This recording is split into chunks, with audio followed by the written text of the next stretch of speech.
Coming up on this final edition of MU Report, what happened when a descendant of slavery found a piece of his past and a piece of history near Marshall's campus. And we take a look at the recent Easter holiday and how some locals celebrated it. All on this edition of MU Report, which starts right now. From the campus of Marshall University in Huntington, West Virginia. West Virginia's college news leader, the W. Page Pitt School of Journalism and Mass Communications.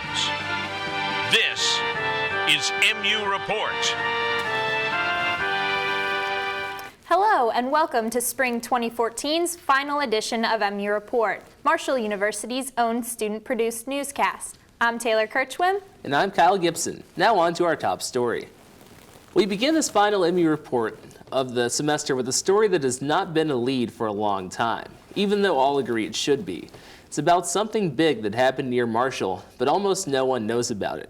A wealthy slaveholder set his slaves free long before a civil war and an emancipation law forced the issue. And now Marshall historians are trying to retell the historic event, in part because so few know it. Manumission. It's a big word that carries a bigger meaning. In the middle of the 1880s, Cabell County's Sampson Sanders freed his 51 slaves and provided for their passage to Michigan in his will. Maurice Sanders, a descendant of those slaves, paid a visit to the grave of Sanders near Milton and says it's simply remarkable. Just remarkable to be here to see where my family started and the person that owned them for many years, and so glad that he freed them and sent them to Michigan, where I was able to connect with them. The Marshall Drinko Academy featured the story of Sampson Sanders and his slaves in a symposium. Director Alan Gould says the story should be better known because of the large number of slaves freed by Sanders. Because as we know more about the man, know what he did, particularly the greatest thing he did in manumitting his 51 slaves, and not just freeing them, but seeing to it they were adequately taken care of and provided for in Michigan. It's truly a remarkable story. It's a remarkable story anywhere. Sanders provided financial support for all 51 slaves in his will. In a time before the Civil War divided the nation on the issues of slavery, the family gained its freedom, heading north to start out and prosper for generations to come. For years, Maurice Sanders has studied the genealogy of his family and now devotes his time to world travel. For those of us covering the story, it was very much like learning for the first time something old and almost forgotten. A society that focuses on the LGBT community and its rights on campus celebrated a tradition of Pride last week. Andrew Harrison joins us in studio with more. Andrew? Yeah, Taylor, Marshall's Lambda Society continued its endeavor for equality last week. As an organization that has been involved with Marshall for over 20 years, Lambda members were excited to carry on the tradition. Gay rights has been a controversial issue since 1924 and is still a big debate today. Lambda has been a part of Marshall history since the early 80s and has celebrated Pride Week every year since it started. Lambda President Lauren Cundiff has seen popularity for the week go up and down. It comes and goes. Some years it's more popular, some years it's not. And this year we have been working our butts off to make it more popular. We've been on WNUL. We made sure to spam the campus email, handing out flyers, personally talking to people, and it has been amazing. The response has been so positive. It's fantastic. The money for your t-shirts goes in a little cute pot. And make sure to write your secrets down. The week started off with Marriage Monday and sent the week out in style on Friday. That included tie-dye t-shirts, secrets, and a concert. Lambda has a small group of members that organize and plan this yearly tradition. 10 people that come every week, week in, week out. And then people who drop in every once in a while, we probably 20, 25, depending on the week or what people are doing. Even though there will be a changing of the guard next year as Lauren leaves, Jamie says she will continue to uphold the tradition on Marshall's campus and continue the pride of Pride Week for years to come. Andrew Harrison, MU Report. One group on campus is proving that you don't have to be an athlete to win lots of competitions. Jessica Patterson reports how one team is winning with words. Marshall University's speech and debate team has hit a winning streak, including sweeping the board at the West Virginia State Tournament. earning the title of state champions in West Virginia. Students on the team say they feel proud of their wins. It's been amazing just knowing that everyone on the team has put in such hard work and such effort to get to where we are today, because we were not like this last year or the year before, and we've made such strides to get to where we are today, and it feels amazing to be able to accept a team award at a national level. Students and coaches say speech and debate isn't just about winning, but rather learning skills they feel are valuable for the students' futures. I think that in an age where we focus on critical thinking and we're focusing on using skills in a variety of different areas of education, speech and debate takes all that information and then allows students to use that education in competition. The coaches for the team say they enjoy watching the students grow and develop not only in their speaking skills, but also their personas. I think their critical thinking skills and writing gets exponentially better just through argumentation and performing and constant edits of speeches and things like that. And also a huge thing, especially those that don't have experience, is confidence. Like you see their personalities show more and all those types of things. The Thundering Word headed to the national competition last week to see if it could keep up its winning streak. Jessica Patterson, MU Report. The Thundering Word has participated in more than 14 competitions this season. We have to take a quick break. MU Report will be right back on this West Virginia public broadcasting station. For 175 years, Marshall University has served students who appreciate the value of higher education and its importance to quality of life. From pharmacy to philosophy, from biotechnology to business, Marshall is opening new worlds of opportunity for those seeking to make a difference. We are strong, we are growing, and together we are Marshall.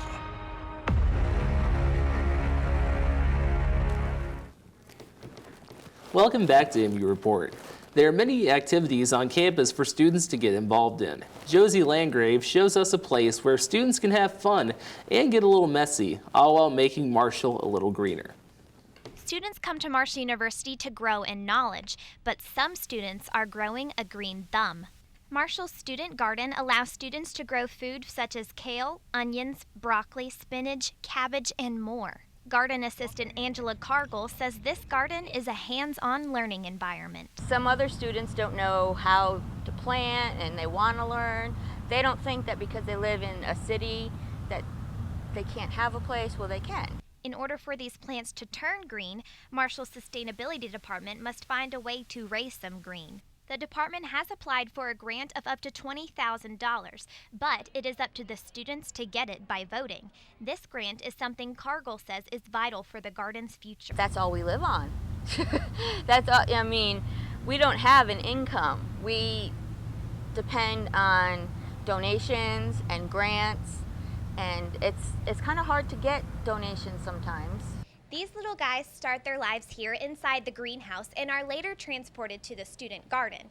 And just like these guys are growing, the student garden is just starting to expand its roots. It's going to be big and beautiful and awesome, and it's just going to keep getting better and better every year.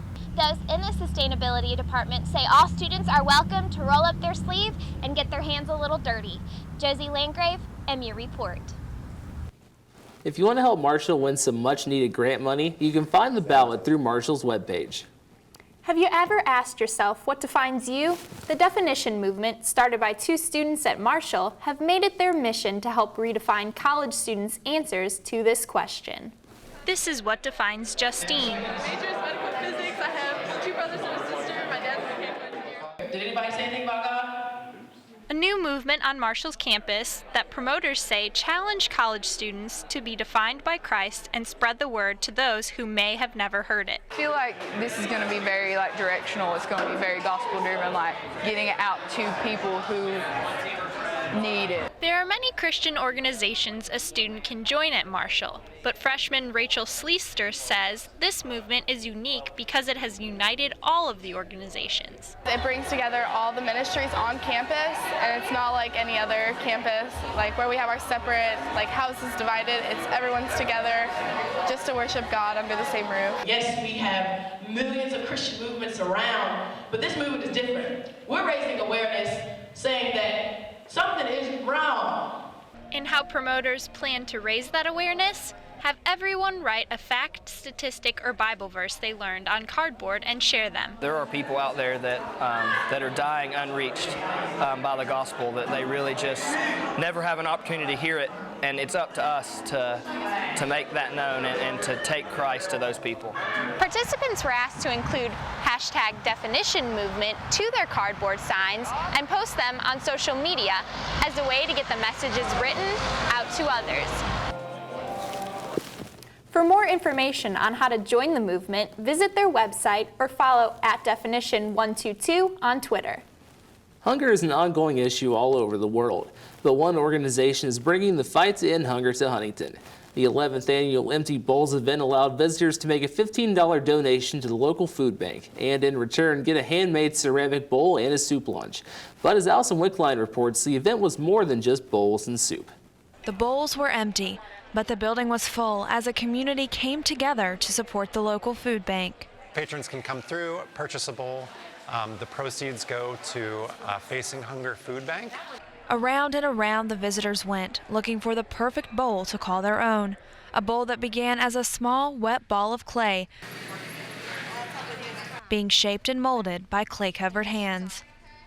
Now take your thumb and do this. A bowl that Marshall ceramic students say was more than just clay. It's good to see how creating a functional piece of art such as ceramic bowls can affect the community, and also just knowing that that hard work is benefiting someone else is definitely like a plus. Facing Hunger Food Bank estimates that 1 in 5 people in our region are hungry, a number that Empty Bowls organizers say is unacceptable.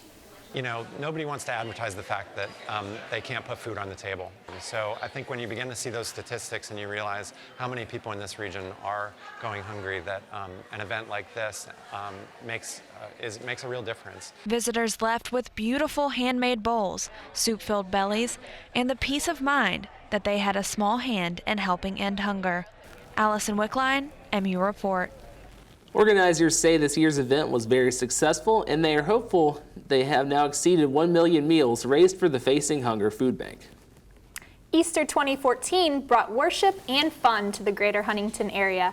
MU Reports' Kaylin Searles hopped around to see how families are celebrating. Easter can mean many different things for many different families. For some, it's the annual coloring of Easter eggs that gets them excited and ready for an upcoming visit from the Easter Bunny. For others, it's about worship. For Sharon Baptist Church member Kathy Markins, festivities start Friday, honoring Good Friday, and worship lasts until Sunday night. Markins said Easter has always held a deeper meaning for her. The real reason for Easter is that Christ is risen. He was crucified on Friday, and today he is risen from the dead. That's what Easter means to me. I'm not about the bunny. I haven't really ever been about the bunny.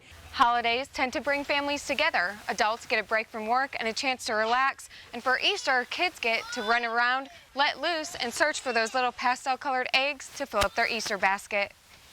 It's also about kids now, candy and Easter baskets and the Easter bunny. After church, one backyard turned into a sea of pastel, with more than 130 Easter eggs. From running to climbing, excited kids tried anything they could to fill up their buckets. When it came to their favorite part about the hunt, they all had one answer in common. Find Easter eggs, and you can have candy. I like eating candy. Candy! After the hunt, it was time to dive into the goodies that filled their eggs and chow down on some of the candy they had worked so hard for. Kaylin Searles, MU Report. Thanks for joining us on this final edition of MU Report. It's been a great season. We're all best friends and will be for life, and we're excited to see where the next year takes us. Until next time, I'm Kyle Gibson. And I'm Taylor Kirchwhip. Have a great day, everyone.